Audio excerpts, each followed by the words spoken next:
नमस्कार शेतकरी बंधू भगिनींनो, कृषी दर्शन या कार्यक्रमात आपलं सर्वांचं मनपूर्वक स्वागत.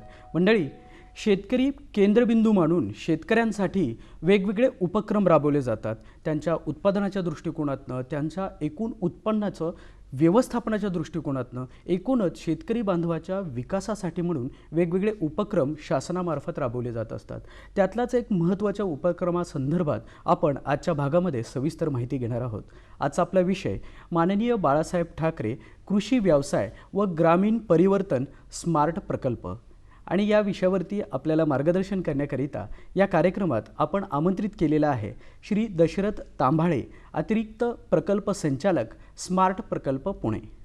नमस्कार सर. नमस्कार. आपल्या या कार्यक्रमात आमच्या संपूर्ण टीमच्या वतीने मनपूर्वक स्वागत. मुळातच सर, माननीय बाळासाहेब ठाकरे कृषी व्यवसाय व ग्रामीण प्रकल्प परिवर्तन प्रकल्प हा नेमका काय आहे, याची पार्श्वभूमी आणि गरज याबद्दल सुरुवातीला सांगावं. माननीय बाळासाहेब ठाकरे कृषी व्यवसाय व ग्रामीण परिवर्तन हा एक जागतिक बँकेनी त्यांच्या मदतीने आपण हा प्रकल्प महाराष्ट्रात राबवत आहोत. या प्रकल्पाचं उद्घाटन नुकतंच अगदी 10 सप्टेंबर रोजी राज्याचे मुख्यमंत्री माननीय उद्धवजी ठाकरे साहेब यांच्या हस्ते झालेला आहे. अच्छा. एकूण हा प्रकल्प राबवण्यापूर्वीची स्थिती आपण जर पाहिली तर यापूर्वी काही आपण प्रकल्प राबवलेले आहेत. उदाहरणार्थ जागतिक बँकेच्याच मदतीने महाराष्ट्र स्पर्धाक्षम कृषी विकास प्रकल्प नावाचा एक प्रकल्प आपण राबवला.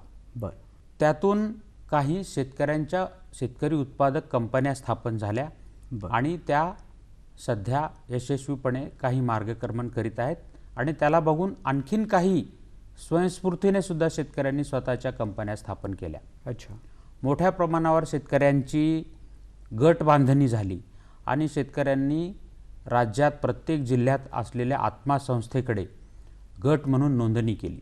याशिवाय राज्यात MSRLM म्हणजे महाराष्ट्र रूरल लाईव्हलीहूड मिशन आणि दुसरी एक संस्था आहे माबीम, महिला आर्थिक विकास महामंडळ, या संस्थांकडे सुद्धा बचत गटाच्या माध्यमातून मोठ्या प्रमाणावर शेतकरी महिलांचं संघटन झालेलं आहे. आणि हे जे सामाजिक भांडवल म्हणतो याला आपण, हे जे संघटन झालेलं आहे याला आता शेतीच्या विकासात कसं आणता येईल आणि त्यांना एकूणच या कामात कशी मदत करता येईल. अच्छा. पुढचा टप्पा म्हणून हा प्रकल्प आपण राज्यात राबवित आहोत. आता हा प्रकल्प राबवित असताना महाराष्ट्रातली स्थिती जर आपण पाहिली तर महाराष्ट्रात जी पिकं घेतली जातात त्यात मुख्यतः कापूस, सोयाबीन, मका, ऊस, कडधान्य या 4-5 पिकांचा समावेश होतो. त्यातल्या त्यात सोयाबीन, कापूस, मका या पिकांखालचं नुसतं क्षेत्र घेतलं तर ते एकूण पिकाखालील क्षेत्राच्या 60% पेक्षा अधिक आहे. अच्छा. आणि ही जी 3 पिकं आहेत, सोयाबीन, कापूस, मका, ही 3 पिकं महाराष्ट्रात याचं उत्पन्न किती आलं, उत्पादन किती आलं याच्यावर याचे भाव ठरत नाहीत. कारण ही जागतिक मूल्य साखळीशी निगडीत अशी पिकं आहेत. अच्छा. या पिकांचं फार मोठं क्षेत्र देशाबाहेरही आहे. आणि संपूर्ण जागतिकीकरणामध्ये संपूर्ण जगात याचे उत्पादन किती आलेलं आहे याच्यावर या पिकांच्या किमती ठरतात. अच्छा. मग अशा वेळी आपल्याला जागतिक उत्पादकता किती आहे त्याच्याशी आपल्याला स्पर्धा आहे. नक्कीच. दुसरीकडे आपल्याकडे शेतकऱ्यांचा जर प्रकार पाहिला तर एकूण शेतकऱ्यांपैकी 80% पेक्षा अधिक शेतकरी हे लहान आणि सीमांत शेतकरी आहेत, अच्छा. ज्यांची जमीन धारणा ही 2 हेक्टरपेक्षा कमी आहे. बर. अशा शेतकऱ्यांची संख्या आपल्याकडे अधिक आहे. अच्छा. त्यातही 1 हेक्टरपेक्षाही कमी असलेले शेतकरी सुद्धा आपल्याकडे आहेत. बरोबर. आणि मग एकीकडे जागतिक बाजारात जी पिकं विकली जातात ती पिकं आपण घेतो, बरोबर. आणि दुसरीकडे आपल्याकडं शेतकऱ्यांचा जो एकूण जमीनधारण आहे शेतकऱ्याकडची ती लहान आणि सीमांत शेतकऱ्यांची संख्या अधिक आहे. बरोबर. जागतिक पिकं घेत असल्यामुळे आपल्याला जी स्पर्धा करावी लागते त्या स्पर्धेत मग आपला लहान शेतकरी जर टिकवायचा असेल, अच्छा. तर तो जागतिक बाजाराशी स्पर्धा करणारा नक्कीच.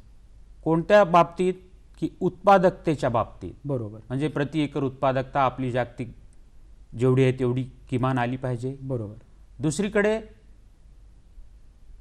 भाव जे आहेत, बाजारभाव जे जागतिक पातळीवर आहेत, बरोबर.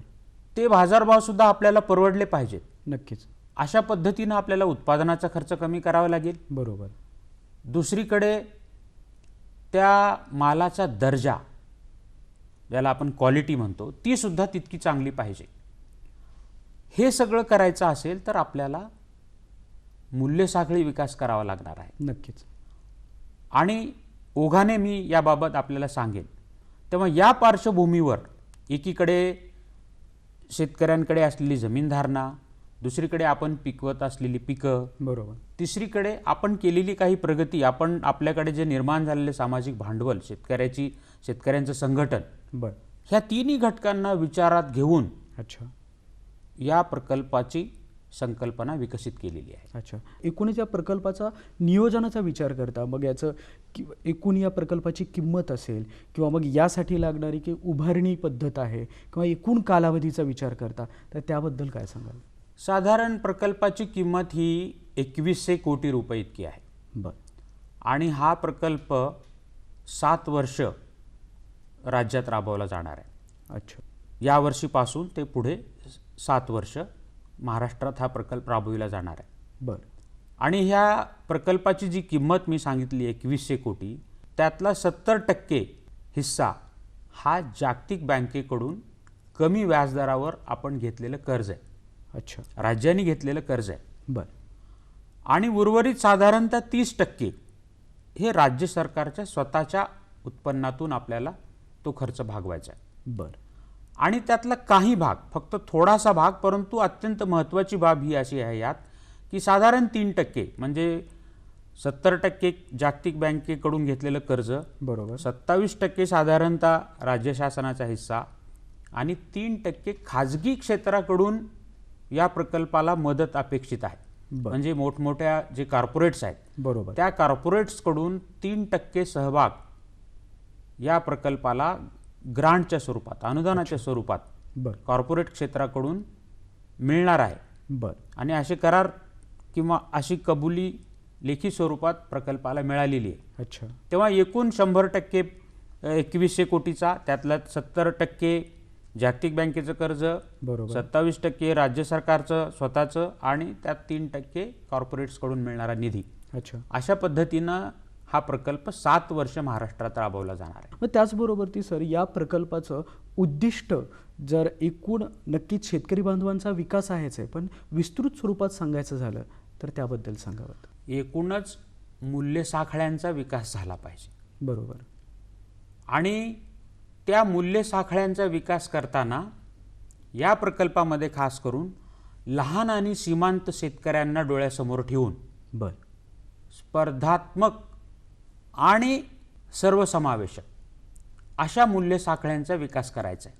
अच्छा, ह्याच्यात 2 बाबी महत्त्वाच्या आहेत. बर, एक, आपल्याकडं लहान शेतकरी आहेत, बरोबर, त्यांना डोळ्यासमोर ठेवायचं आहे. अच्छा, आणि ज्या मूल्य साखळ्या आहेत त्या स्पर्धात्मक, कुणाबरोबर, जगाशी स्पर्धा करणाऱ्या निर्माण करायच्या आहेत. बरोबर, आणि सर्वसमावेशक करायच्या आहेत. नक्की, सर्वसमावेशक म्हणजे मग या स्पर्धेत जो समाजातला असा घटक आहे की जो कमकुवत घटक आहे तो मागे नाही राहिला पाहिजे.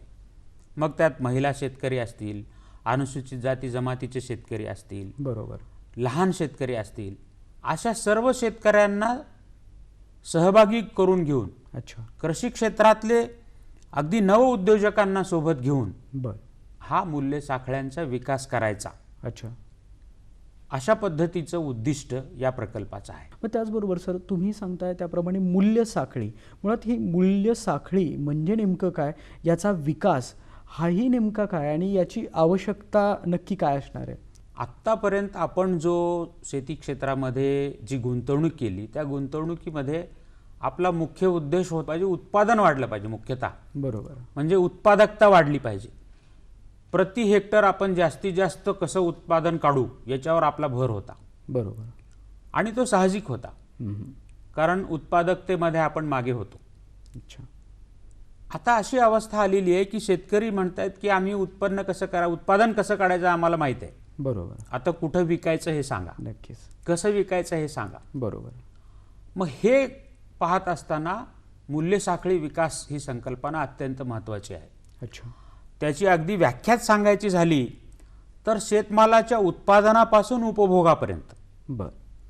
शेतमालाच्या उत्पादनापासून उपभोगापर्यंत सर्व घटक जे कार्य करतात त्या सर्व घटकांचा या मूल्य साखळीमध्ये सहभाग होतो. अच्छा. आणि या मूल्य साखळीमध्ये काय होतं की उत्पादित शेतमालाची मालकी जसजशी बदलत जाते तसतशी त्याच्या किमतीत वाढ होत जाते. बरोबर.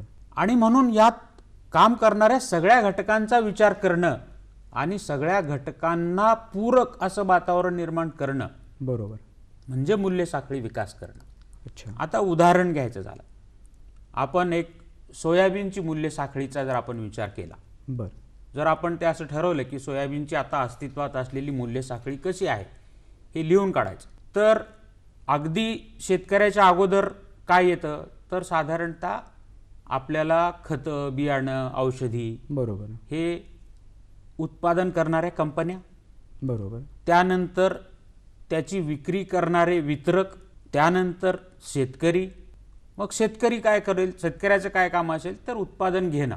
बरोबर. त्यानंतरचा कुणाकडे जाते याची हा शेतमाल कुठे जातो, बाजारपेठेत. बाजारपेठेत जातो. म्हणजे बाजारपेठेत परत बरेच घटक आले. बरोबर.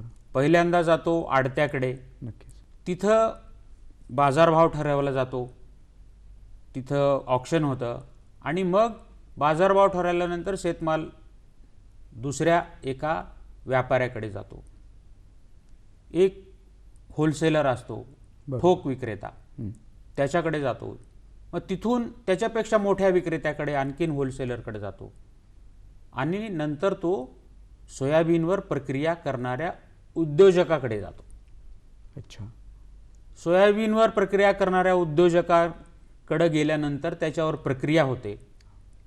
मग सोयाबीनपासून मुख्यतः 2 उत्पादनं तयार होतात, एक खाद्यतेल बरोबर. आणि दुसरा डी ऑइल्ड केक किंवा ज्याला आपण पेंड म्हणतो. बरोबर. ती तेल काढल्यानंतर उरलेली पेंड, अच्छा. असे 2 उत्पादनं आपल्याला मिळतात. बर. मग हे खाद्यतेल जे आहे ते साधारणतः आपल्यालाच लागतं, आपल्या देशात खाद्यतेलाची आपल्याकडे कमतरता आहे. अच्छा.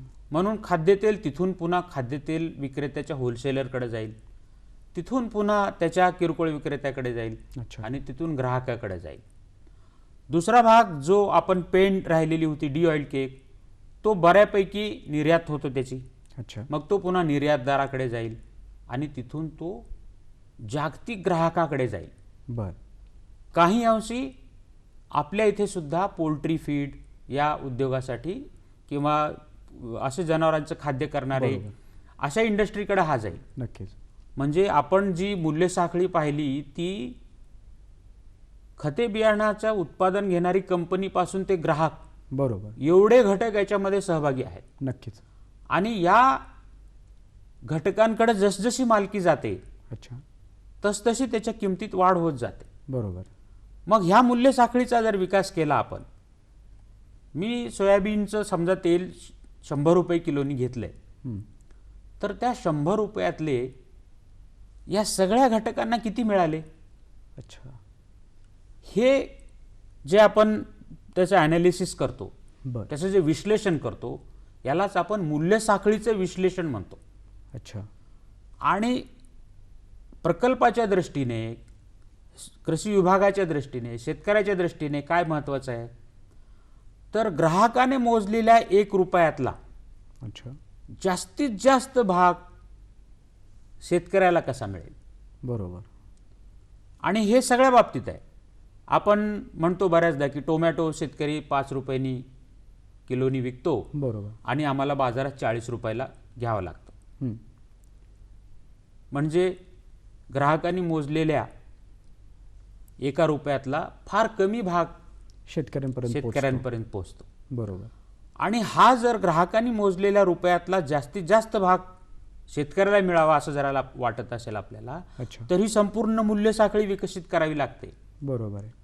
आता सोयाबीनच्या बाबतीत आपण जी मूल्य साखळी बघितली ती प्रस्तावित सुधारणा करणारी कशी असावी. अच्छा. आता उदाहरण, मग यातले जे घटक आहेत काही घटक कमी करता येतील का. बर. ही जी लांबलेली मूल्य साखळी आहे त्यातले काही घटक आणि त्यांची कार्य कमी केली तर त्याच्यातला रुपयातला जास्त हिस्सा शेतकऱ्याला मिळेल का. अच्छा. आता याचं आपण जर असं केलं, असे प्रकल्प आपण करतो आहोत. बर. की बियाणे, खते, औषधे यांचे उत्पादक, अच्छा. यांच्यानंतर जो डीलर आहे त्याच्याऐवजी शेतकऱ्याच्या कंपन्या केल्या. बर. आणि त्या कंपन्यांनी जर डीलरशिप घेतली, स्वतः विक्री केली, तर एक घटक कमी होईल. हा काही 100% भागात हे होणार नाही. बर. पण जी मंडळी अशी करतील त्यांना नक्कीच उत्पादनातला खर्च कमी करता येईल. खतं बियाणं आपल्या शेतकऱ्याच्या कंपनींनी विकत घेतली आणि मग आपल्या शेतकऱ्यांना दिली. बरोबर. एक घटक कमी झाला, क्वालिटी आणि प्राइस दोन्हीमध्ये त्यांना फायदा होऊ शकतो. नक्की. दुसरीकडे ह्या शेतकऱ्यांना एकत्रित करून जी शेतकऱ्यांची कंपनी केलेली आहे. बरोबर. आता आपल्याकडे आपण सुरुवातीला विचार केला की शेतकऱ्यांकडे जमीन धारणा फार कमी आहे. त्याचा परिणाम असा आहे की माझ्याकडे जो शेतमाल उत्पादित आहे तो मी दूरच्या बाजारात नेऊ शकत नाही. अगदीच. बऱ्याचदा माझी लगेच जी पैशाची गरज आहे ते भागवण्यासाठी आपण बाजारात लगेच नेऊन विकतो. बरोबर. त्याला आपण डिस्ट्रेस सेल असं म्हणतो. म्हणजे नाविलाज म्हणून त्याला पैशासाठी ते माल विकावा लागतो. बरोबर. जर हे आपल्याला टाळायचं असेल अच्छा. तर मग जी शेतकऱ्यांची उत्पादक कंपनी झालेली आहे त्या स्तरावर ह्या सगळ्या शेतकऱ्यांचा शेतमाल एकत्रित करायचा. बर. त्याला अगदी इंग्रजीत प्रॉडक्ट ॲग्रिगेशन म्हणतो आपण. अच्छा. शेतमालाचं एकत्रीकरण करायचं. करता येईल. याच्यामुळे काय होईल की शेतमालाचं एकत्रीकरण केल्यामुळे दूरच्या बाजारात त्याला जाणं शक्य होईल.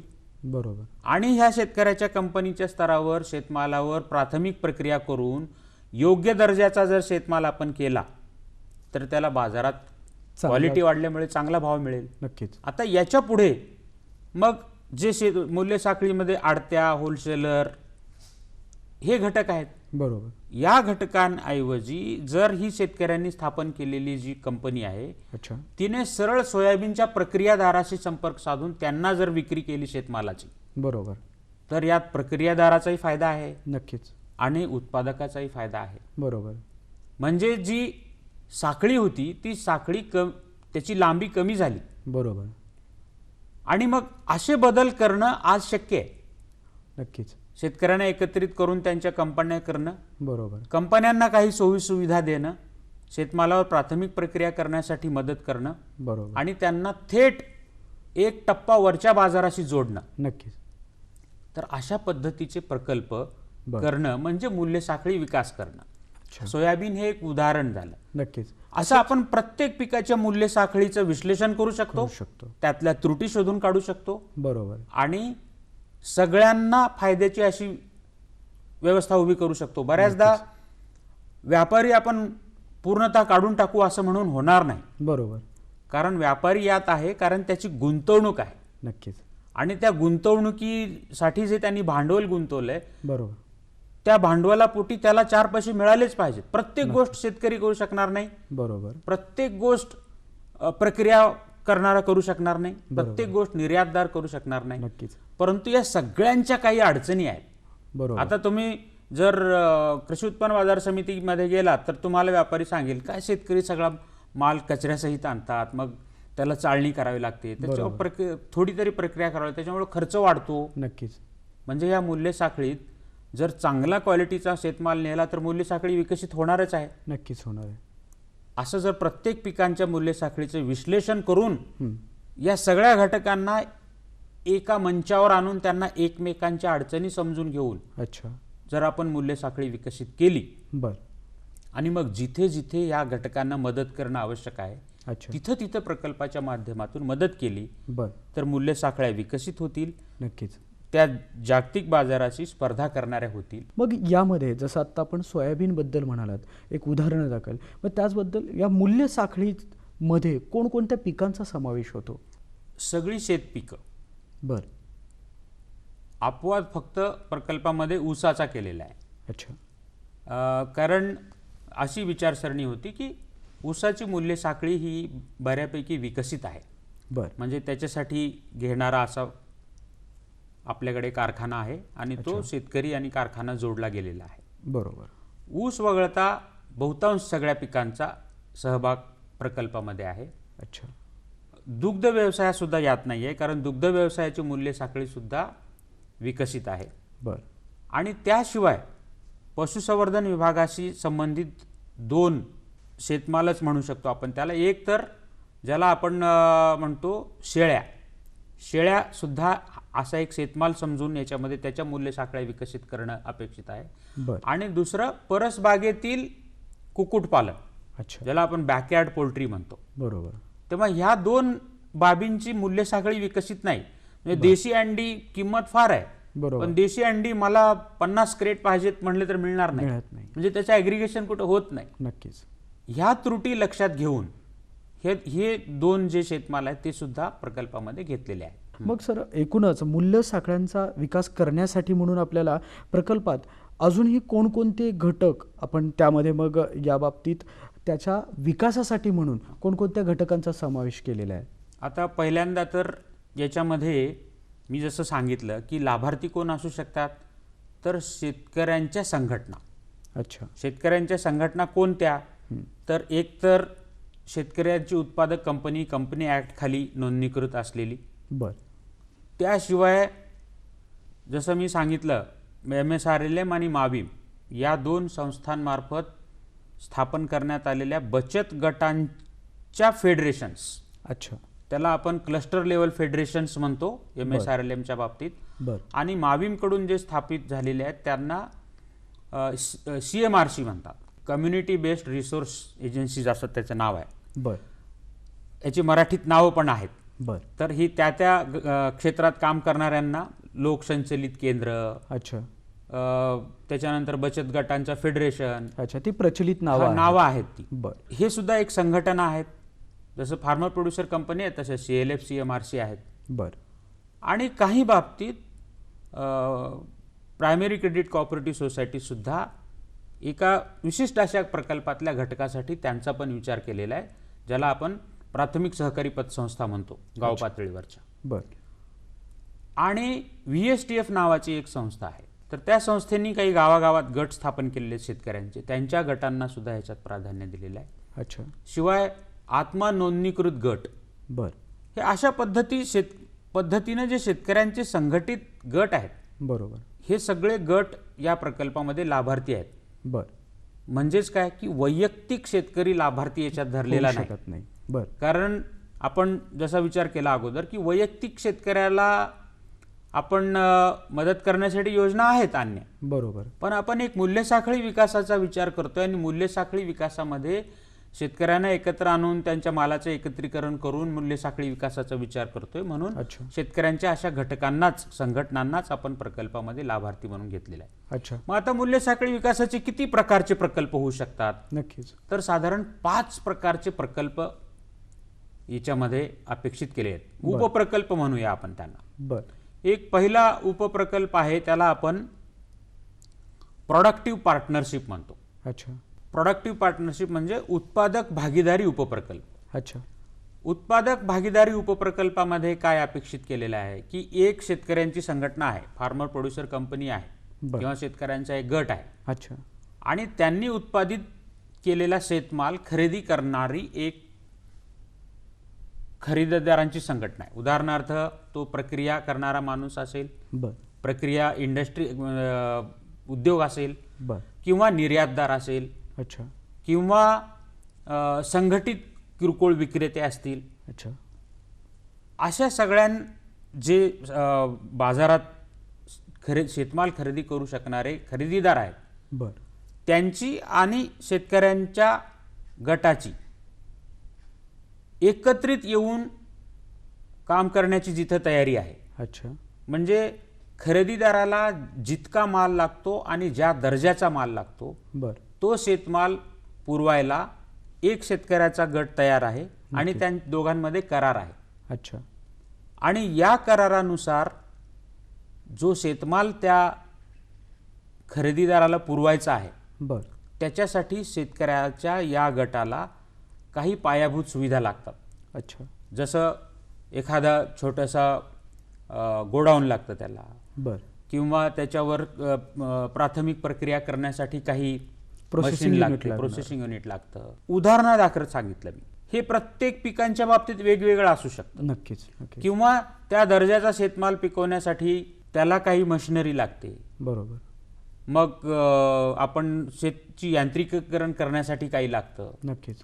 तर ह्या सगळ्याचा एक प्रकल्प तयार करायचा त्या गटाचा, बर. आणि त्या प्रकल्पाला मूल्यसाखळी विकासाचा प्रकल्प ग्राह्य धरून त्या प्रकल्प किमतीच्या 60% पर्यंत अनुदान त्या शेतकऱ्याच्या कंपनीला अथवा गटाला द्यायचं. बर. पण ह्याच्यात अट काय, खरेदीदार निश्चित पाहिजे. नक्कीच.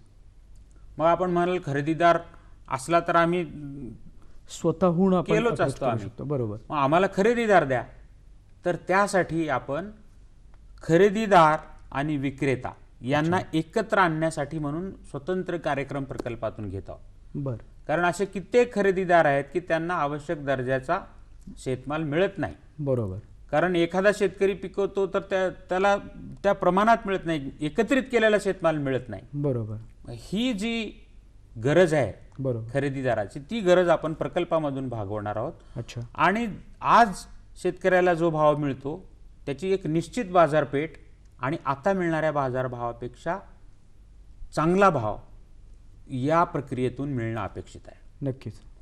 आता दुसरा प्रकार आपण म्हणतो की बाजार संपर्क वाढ उपप्रकल्प. अच्छा. एक आपण पाहिला तो उत्पादक भागीदारी उपप्रकल्प, दुसरा बाजार संपर्क वाढ उपप्रकल्प, त्याला आपण इंग्रजीत मार्केट ॲक्सेस सब प्रोजेक्ट म्हणतो. बर. माझ्याकडे खरेदीदार नाही, परंतु एक बाजार आहे की ज्या बाजारापर्यंत मी जर पोहोचू शकलो अच्छा. तर मला नक्की भाव अधिक मिळणार आहे. बरोबर. उदाहरणार्थ आपण द्राक्षाची निर्यात करायची एक उदाहरण, किंवा माझ्या इथला शेतमाल मला राज्याबाहेर एका कोयंबतूरला नेऊन विकला तर अधिक पैसे मिळू शकतात. बर. पण त्यासाठी लागणारी जी पायाभूत सोयीसुविधा आहेत, बरोबर.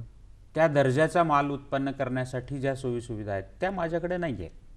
मग हा संपर्क वाढवण्यासाठी सुद्धा अशा शेतकऱ्यांच्या गटांना बर. आपण मदत करून त्यांच्या पायाभूत सुविधा वाढवतो. पण उत्पादक भागीदारी उपप्रकल्प आणि बाजार संपर्क वाढ उपप्रकल्प यात फरक काय, तर आपण त्यांच्या क्वालिफिकेशनमध्ये किंवा एकूण शेतकऱ्यांची संख्या किती असावी यात फरक केलेला आहे. बर. तो मी तुम्हाला ओघाने सांगेन. अच्छा. साधारण 250 पर्यंत शेतकरी पहिल्या प्रकारात हवेत उत्पादक भागीदारी उपप्रकल्पात, बर. आणि बाजार संपर्क वाढ उपप्रकल्पामध्ये ते शेतमाल असेल, कुठलेही धान्य असेल तर त्याच्यामध्ये किमान साधारण 2000 भागधारक शेतकऱ्यांचं संघटन हवं. बर. आणि फळे भाजीपाला याचा जर बाजार संपर्क वाढ उपप्रकल्प करायचा असेल तर किमान 750 शेतकऱ्यांचं संघटन हवं. अच्छा. मग एकापेक्षा अधिक गट एकत्र येऊन असे संघटन केलं तरी चालेल. बर. याशिवाय काय अटी व शर्ती आहेत. अच्छा. म्हणजे जसं उत्पादक भागीदारी उपप्रकल्पामध्ये तुमचं किमान 1 वर्षाचं 5 लाखापर्यंतची उलाढाल झालेली हवी. बर. तुमच्याकडे किमान 1 वर्षाचं ऑडिटेड स्टेटमेंट असावं. अच्छा. तुमची बॅलन्स शीट असावी. आता लोक म्हणतील हे गट आहे तर आमच्याकडे गटात हे कसं काय होईल. बरोबर.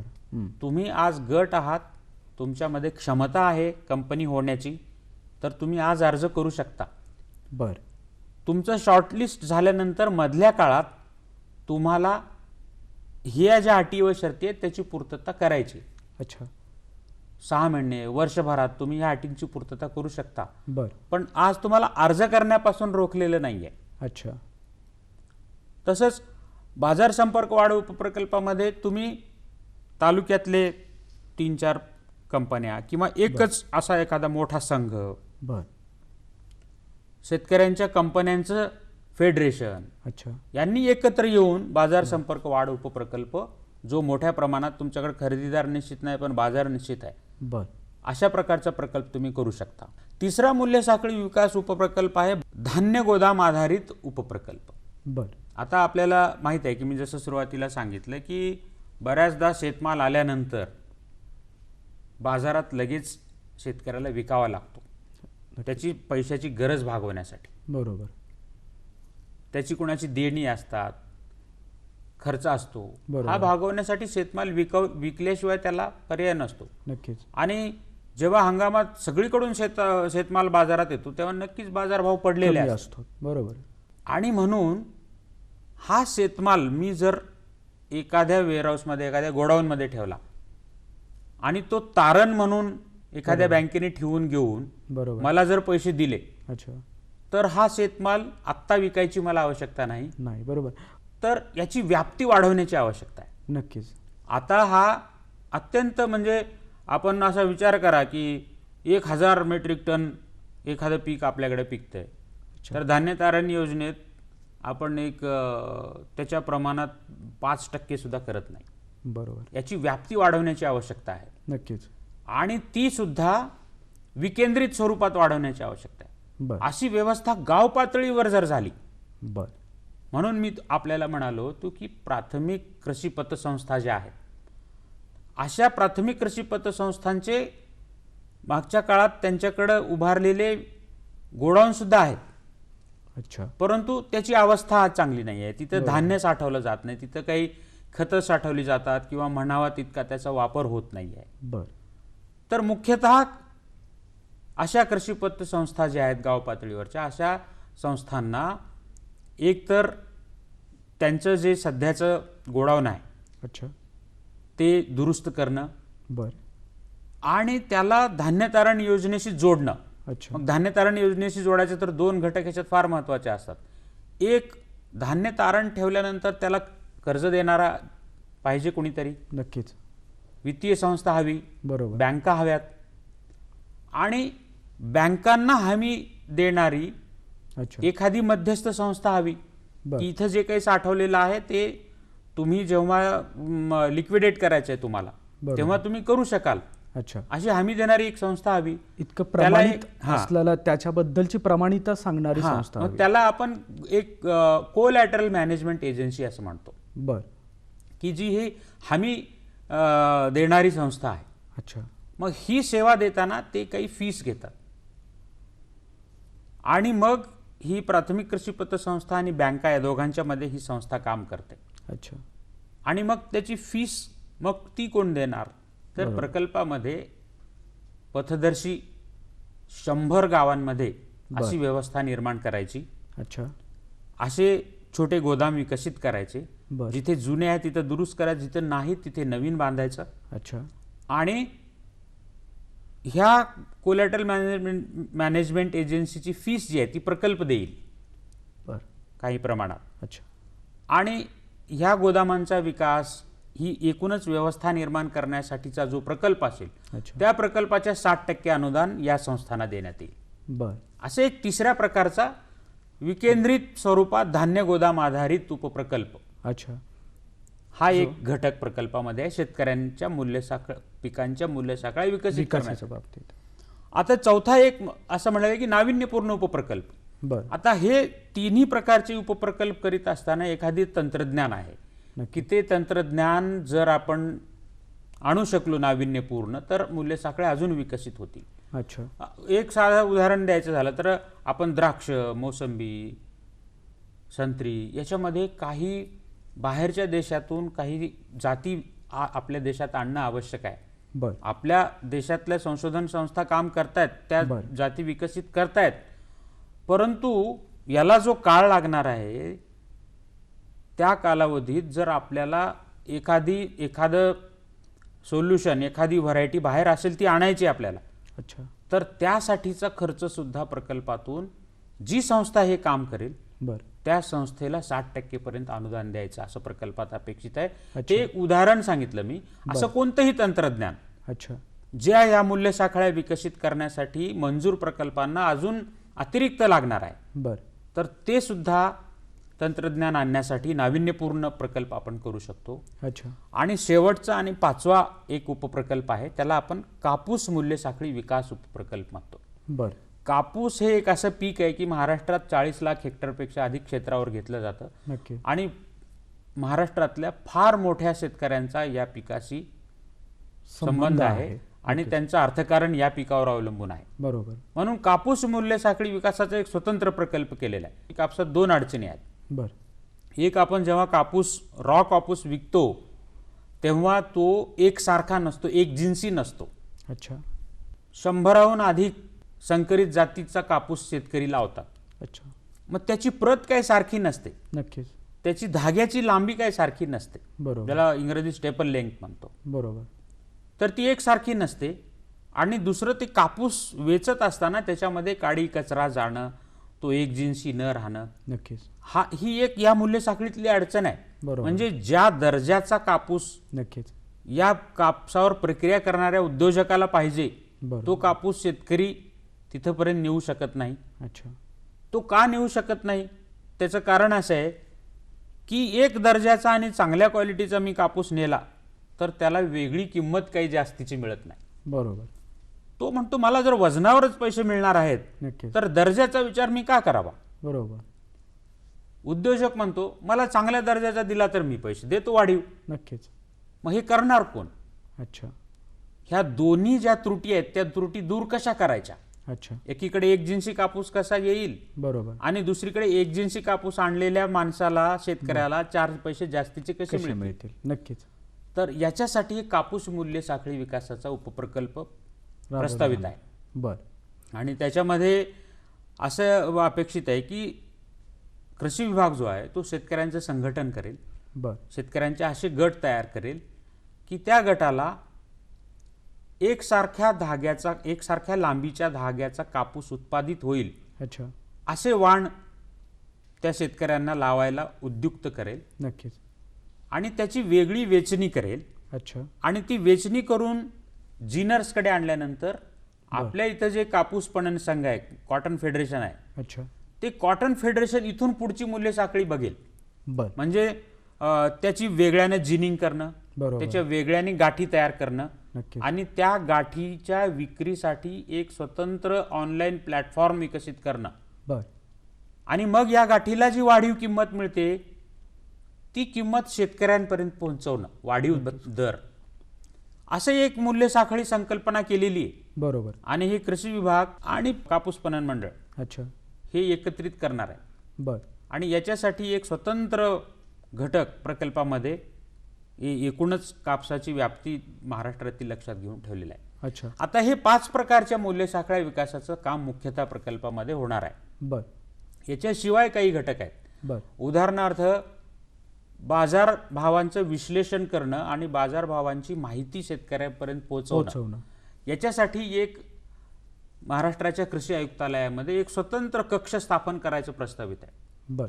ज्या माध्यमातून, म्हणजे आपण जसा विचार केला की कापूस, मका, सोयाबीन बरोबर. हे सगळे जागतिक पीक आहेत, मग यांचा बाजारभाव काय राहील हे नक्की. पेरणीपूर्वी मला काहीतरी अंदाज मिळाले पाहिजेत. बरोबर. मग संपूर्ण जगातल्या शेतमालाचा क्षेत्र किती आहे, उत्पादकता किती आहे, बरोबर. या सगळ्यांचा अभ्यास करून साधारणतः या हंगामात कापसाचा भाव काय राहील अच्छा. याचे अंदाज व्यक्त करणारा एक कक्ष असेल. मग अच्छा. त्याच्यावर आधारित शेतकऱ्याला ठरवता येईल की कापूस लावायचा का सोयाबीन लावायचा का अन्य काही लावायचं, काय भाव राहील, अच्छा. याचा त्याला कोणत्या पिकाखाली किती क्षेत्र आणावं याच्यासाठी उपयोग होईल. बरोबर. एकदा अंदाज झाला. दुसरा, उत्पादन घरी आलं, अच्छा. म्हणजे सोयाबीन आणलं घरी मी किंवा कापूस आणला शेतातून, बर. आता लगेच विकायचा का थोडे दिवस ठेवून विकायचा? ठेवून विकायचा. नक्कीच. थोडे दिवस ठेवून विकला तर काय भाव राहतील अच्छा. याचा एक अंदाज पुन्हा व्यक्त करण्यासाठी संपूर्ण डेटा अभ्यास करून, सगळ्या बरोबर. आकडेवारीचा अभ्यास करून अंदाज व्यक्त करणारा असा एक कक्ष. बर. याशिवाय वेगवेगळ्या बाजारात काय बाजारभाव आहेत अच्छा. याच्याबद्दलचे निश्चित अशी आकडेवारी बरं. वेगवेगळ्या माध्यमांतून, समाज माध्यमं असतील, अच्छा. वेगवेगळ्या माध्यमांचा वापर करून शेतकऱ्यापर्यंत पोहोचवणं, बरं.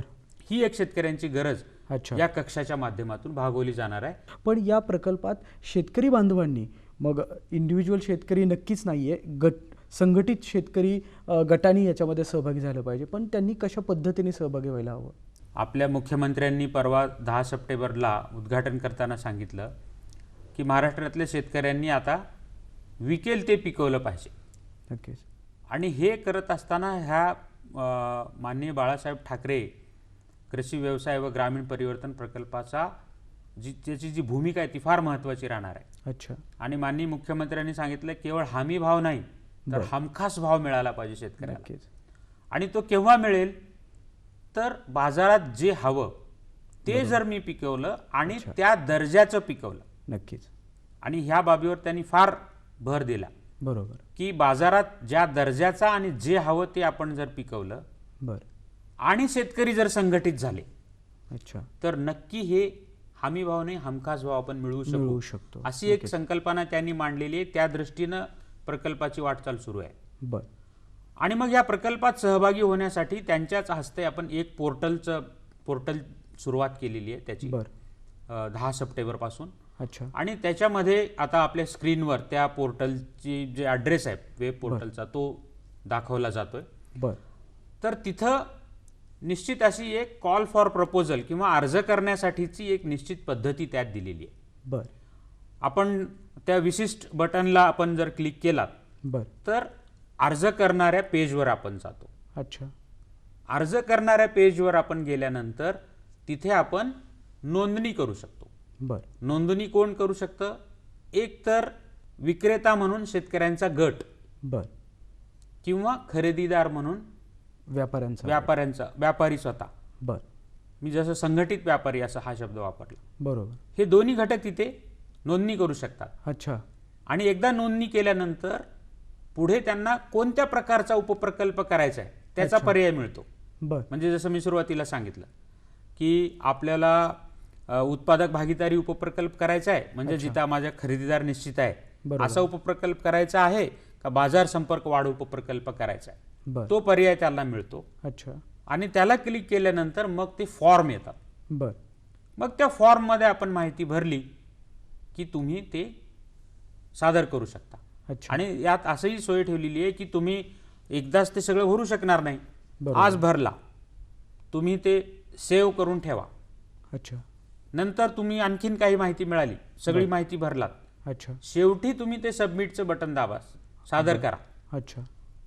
आणि तुम्हाला वाटलं की हे ऑनलाईन मला फार जड चाललंय, मला अगोदर कागदावर लिहून काढावं लागेल, बरं, तर तशा पद्धतीचं सुद्धा एक तिथे फॉर्म ठेवलेला आहे, बरं, ज्याची आपण प्रिंट काढू शकतो. अच्छा. आणि सगळी माहिती भरून घेऊन मग एक एक सवडीने आपण ती माहिती भरू शकतो नक्कीच. आणि मग ती सादर करू शकतो. अच्छा. आणि याची मुदत आता आम्ही हे 10 सप्टेंबरला सुरू केलेले 15 डिसेंबरपर्यंत ठेवलेली आहे. बरं. म्हणजे साधारण 3 महिने ही प्रक्रिया सुरू राहणार आहे. अच्छा. आणि याच्या माध्यमातून आपल्याला कळेल की महाराष्ट्रात असे किती इच्छुक शेतकऱ्यांचे गट आहेत बरोबर की ज्यांना मूल्यसाखळी विकासाचे प्रकल्प करायचे आहेत. अच्छा. आणि मग त्यातले चांगल्यात चांगले निवडून स्पर्धाक्षम सर्वसमावेशक असे निवडून त्यांचे प्रकल्प तयार करायचं काम मात्र स्मार्ट प्रकल्पामार्फत होईल. अच्छा. त्याला कुण्या सीए कडे जाण्याची आवश्यकता नाही, बरं, शेतकऱ्यांनी त्याच्यावर खर्च करण्याची आवश्यकता नाही. बरं, ते प्रकल्प एखाद्या बँकेत गेलं तर त्याला कर्ज कसं मिळेल, कारण आपण 60% अनुदान दिलं तर 40% त्यांना उभं करायचं आहे. बरोबर. याच्यासाठी स्वतःकडचा काही स्वहिस्सा आणि काही बँकेकडचा घ्यावा लागेल. नक्कीच. तर ते बँकेबल प्रकल्प अहवाल करायची जबाबदारी सुद्धा प्रकल्पाची राहील. अच्छा. आणि इथे हेही सांगतो मी की ज्यांच्याकडे कुवत आहे बरं, अशांना बँकेत जावंच असं काही नाही. बरं, 30-40%ची जी उभं करायची ज्यांची क्षमता आहे ते स्वतः सुद्धा करू शकतात. याशिवाय याच्याबद्दल अधिक माहितीसाठी हेल्प डेस्क केलेला आहे, ज्याचा फोन नंबर आपल्या स्क्रीनवर आपण आता दाखवत आहोत. नक्कीच. कार्यालयीन वेळेत कार्यालयीन दिवशी बरं, या फोन नंबरवर आपण संपर्क साधून गटांनी अर्ज कसा करावा अच्छा, याबाबत माहिती घेऊ शकता. बरं, शिवाय प्रकल्पाच्या वेबसाईटवर याबाबत सविस्तर मार्गदर्शक सूचना मराठी आणि इंग्रजीतून ठेवण्यात आलेल्या आहेत, त्याचाही आपण अभ्यास करू शकतो. मग या प्रकल्पाची एकूण व्यापकता पाहता आणि मग अपेक्षित साध्यता याचा विचार करता म्हणून याबद्दल काय सांगाल? साधारण या प्रकल्पातून आपण 1500 कोटी हे केवळ शेतकऱ्यांच्या अशा प्रकल्पावर खर्च करणार आहोत. अच्छा. आणि त्याशिवाय हे 40% उभारणीसाठी बँकांमधून कर्ज येईल, त्याच्यासाठी एक 500 कोटी, बर असे साधारण 2000 कोटीची गुंतवणूक बर या प्रकल्पातून येत्या 7 वर्षात मूल्यसाखळी विकासासाठी अपेक्षित आहे. अच्छा. त्याशिवाय स्वतःच्या विभागाच्या म्हणून ओरिएंटेशन बदलण्यासाठी, त्यांच्या ट्रेनिंगसाठी काही तरतूद आहे, ती वेगळी. बर आणि एकूणच साधारणतः 20 लाख शेतकऱ्यांपर्यंत केवळ या प्रकल्पाच्या माध्यमातून आम्ही पोहोचण्याचा उद्देश आहे. नक्कीच. आणि याशिवाय या प्रकल्पा असा फायदा होणार आहे की अन्य योजना, अन्य प्रकल्प याच्यातली जी गुंतवणूक आहे ती याला पूरक कशी करता येईल, अच्छा. या मूल्य साखळ्यांना हा सुद्धा विचार केलेला आहे. उदाहरणार्थ आपण खरेदीदाराला स्मार्ट प्रकल्पातून काही देत नाहीये, परंतु अन्य योजनांमधून जसे राष्ट्रीय फलोत्पादन अभियान आहे, कृषी विभागामार्फत राबवली जाते, अच्छा. किंवा RKBY PPP IAD आहे, किंवा पोकरा आहे, बर या योजनांमधून जर खरेदीदारासाठी काही घटक देता येत असतील तर असा समन्वित प्रकल्प, कॉन्व्हर्जन्स करून प्रकल्प सुद्धा मूल्य साखळी विकासाचा तयार केला जाईल. आणि प्रकल्प तयार करायची जबाबदारी स्मार्ट घेईल. अच्छा. अशा पद्धतीनं याची संरचना केलेली आहे. आजच्या या विषयानुरूप शेतकरी बांधवांना, एकूणच उत्पादक कंपन्यांना देखील आपल्या या कार्यक्रमाच्या माध्यमातून आपण काय संदेश द्याल? संदेश म्हणण्यापेक्षा आता मी जसं सांगितलं की अर्ज करण्यासाठीचं पोर्टल सगळ्यांसाठी खुलं केलेलं आहे. अच्छा. ते तुम्ही त्या पोर्टलवर जा, अगदी मोबाईलमधून, आपल्या गावातल्या सेंटरवरून, कुठूनही तुम्ही अर्ज करू शकता. अच्छा. या प्रकल्पासाठी तुम्हाला जर काही अधिक माहिती हवी असेल तर कृषी विभागातल्या कुठल्या कर्मचाऱ्यांपासून अधिकाऱ्यांना तुम्ही विचारू शकता. शिवाय प्रकल्पामध्ये प्रकल्प कार्यान्वयन यंत्रणा म्हणून जसं मी सांगितलं MSRLM, माविम, पशुसंवर्धन विभाग, अच्छा, त्याच्यानंतर पणन मंडळ, अशा वेगवेगळ्या 11 संस्था प्रकल्पामध्ये काम करतायत. बर या वेगवेगळ्या 11 प्रकारच्या सर्व संस्थांचे राज्यस्तरीय, विभागस्तरीय, क्षेत्रीय, ग्रामस्तरीय या कर्मचाऱ्यांना, अधिकाऱ्यांना तुम्ही अधिक विचारू शकता. आणि अधिकाधिक संख्येने जसं माननीय मुख्यमंत्र्यांनी सांगितले की आपण संघटित व्हा, बरोबर, आणि संघटित होऊन गटाच्या माध्यमातून मूल्य साखळी विकासासाठी या प्रकल्पात अर्ज करा. अच्छा. हेच मी या निमित्तानं आवाहन सर्व शेतकरी बांधवांना करेन. सर, एका महत्त्वाच्या विषयावरती मार्गदर्शन आपण या कार्यक्रमात सहभागी होऊन खूप सविस्तररित्या केलं, त्याबद्दल धन्यवाद आणि आपल्या पुढील वाटचालीसाठी शुभेच्छा. नमस्कार. नमस्कार.